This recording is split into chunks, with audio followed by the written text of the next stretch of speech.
Ekonomska kriza, postroženi uvjeti oglašavanja duhanskih proizvoda, izmjena modela oporezivanja i zabrana pušenja na javnim mjestima promjene su koje su u prošloj godini obilježile duhansku industriju u Hrvatskoj.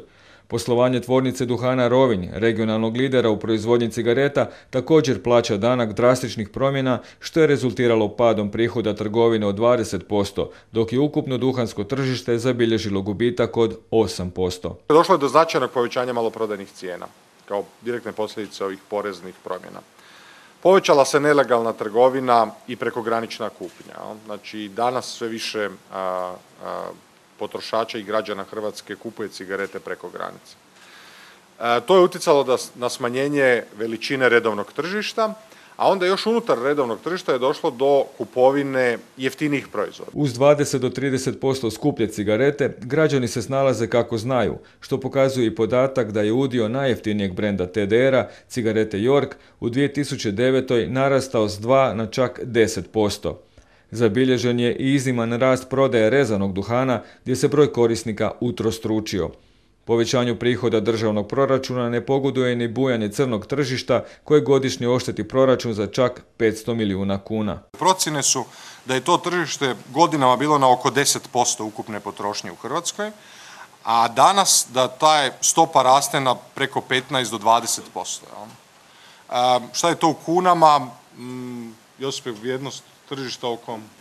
A možete to prevesti da otprilike negdje oko 80 milijuna kutijica cigareta se unese u Hrvatsku, da li ilegalnim putem kroz crno tržište, što biva manjim dijelom, a najvećim dijelom kroz ovo pogranični promet. Kad to prevedete po 9 kuna ili 10 dobijete otprilike iznos koliko je to trošarine, još kad uzmete i iznos PDV-a koji je tu bitan, to se može kretati negdje oko 450 do 500 milijuna kuna. No, unatoč promjenama uvjeta poslovanja, TDR je i dalje lider u Hrvatskoj i regiji. Prošle godine na tržište je lansirano 9 novih proizvoda i 3 limitirana izdanja, a od 5 najprodavanijih brendova na hrvatskom tržištu čak 4 su iz TDR-a.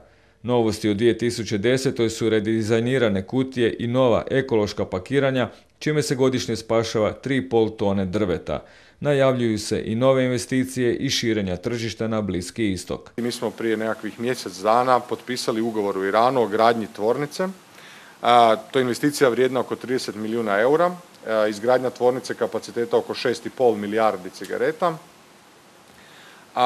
I time mi, unatoč tome što smo već snažno izvozno orijentirani, jer izvozimo više od 50% svih naših količina, završava izvan Hrvatske, nastavljamo napore da osvojimo nova tržišta i da naravno budemo još veći u izvozu. U 2010. očekuje se daljnji pad tržišta, ali ne tako dramatičan kao lani. Sve će ovisiti o poreznoj regulativi. Mi procjenjujemo da će ove godine se nastaviti pad veličine ukupnog tržišta.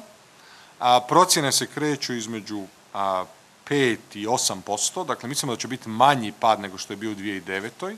Međutim, on je direktno uvjetovan da li će doći do povećanja poreza ili ne u 2010. godini.